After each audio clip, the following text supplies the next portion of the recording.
పల్లిపాడు గ్రామానికి చెందిన అరుణ్ చైతన్య 8 సంవత్సరాల బాబుకి కరెంట్ షాక్ కొట్టడంతో తల్లిదండ్రులు వెంటనే ఖమ్మం నగరంలోని పలు ప్రముఖ హాస్పిటల్కి తీసుకువెళ్లారు. కానీ ఎవరూ చేర్చుకోలేదు. దీంతో ఆఖరిగా సంకల్ప సిస్టార్ హాస్పిటల్కు తీసుకువెళ్లారు. వెంటనే వైద్య సిబ్బంది స్పందించి ప్రత్యేక చికిత్స అందించారు. బాబుకి శ్వాస తీసుకోవడం ఇబ్బందిగా ఉండడంతో వెంటిలేషన్పై ఉంచి ప్రత్యేక వైద్యాన్ని అందించారు. దీంతో ఆ బాబు మెల్లిగా కోలుకున్నాడు. 5 రోజుల్లో బాబుని మళ్లీ మామూలు పరిస్థితికి తీసుకురావడంతో తల్లిదండ్రులు సంకల్ప హాస్పిటల్ వైద్య బృందానికి కృతజ్ఞత తెలిపారు. అంతేకాదు ఇటువంటి ఎన్నో క్రిటికల్ కేసులను ఇంతకుముందు కూడా పరిష్కరించామని సంకల్ప సిస్టార్ వైద్య బృందం తెలిపారు.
పల్లిపాడండి మాది.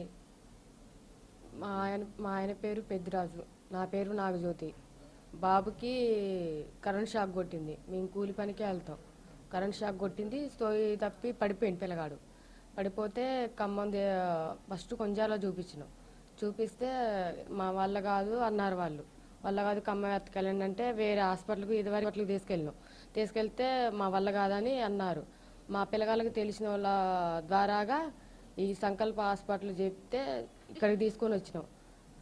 వాళ్ళు పర్లేదమ్మా చూసుకుంటాం, మీరేం కంగారు పడమాకండి అని మాకు ధైర్యం చెప్పి పిల్లగాన్ని మా చేతికి దక్కించారు.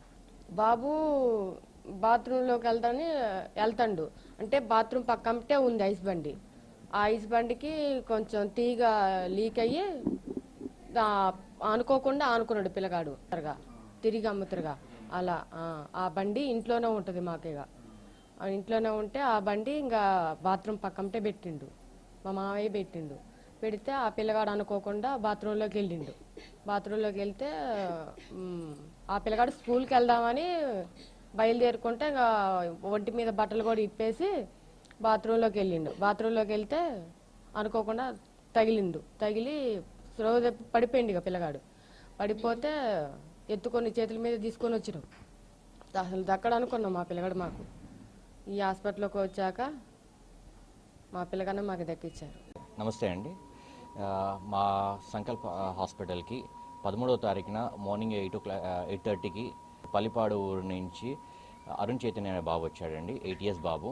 బాబుకి కరెంట్ షాక్ తోటి వచ్చాడు. ఇంటికాడ ఆడుకుంటూ ఫ్రీజర్కి ఉన్న ఎలక్ట్రిసిటీ వైర్ పొరపాటు తగ్గడం వల్ల షాక్లోకి వెళ్ళాడు పిల్లాడు. వచ్చినప్పుడు కంటిన్యూస్గా స్పృహలో లేడు పిల్లాడు. ఫిట్స్ కంటిన్యూస్గా వస్తున్నాయి అన్నమాట. కంటిన్యూస్గా ఆపకుండా వస్తున్నాయి. వాళ్ళకి బయట ఎన్ని హాస్పిటల్స్ తిరిగినా ఆన్సర్ తీసుకోకపోవడం వల్ల ఎమర్జెన్సీ అని కేసు మనం తీసుకున్నాము. వచ్చిన వెంటనే పిల్లాడికి కొంచెం బాగా ఫిట్స్ సంబంధించి మందులు ఇవ్వడం స్టార్ట్ చేశాము. కొద్దిసేపు అయ్యాక పిల్లాడి కూడా స్పృహ తప్పడము, స్పృహలో కూడా లేకుండా అయిపోవడం వల్ల అవసరమైతే వెంటిలేషన్ అవసరం వస్తే వెంటిలేషన్ చేయాల్సి వచ్చింది. సో వెంటిలేషన్ పెట్టిన తర్వాత వన్ డే తర్వాత రికవరీ స్టార్ట్ అవ్వడం మొదలుపెట్టింది అనమాట. 3 డేస్లో పిల్లాడు కొద్దిగా రికవరీ వస్తూ వెంటిలేషన్ ట్యూబ్ కూడా రిమూవ్ చేశాము పిల్లాడికి. So 4th day 5th day నుంచి పిల్లాడు యాక్టివిటీ పెరిగింది. శ్వాస మంచి తీసుకుంటున్నాడు. నార్మల్ సెన్సెస్లోకి వచ్చాడు. సో ఇక్కడ ఉన్న సంకల్ప హాస్పిటల్ యొక్క team and management continuous efforts వల్ల పిల్లాడు త్వరగా రికవరీకి వచ్చాడు. So it's a team effort అని చెప్తున్నామండి.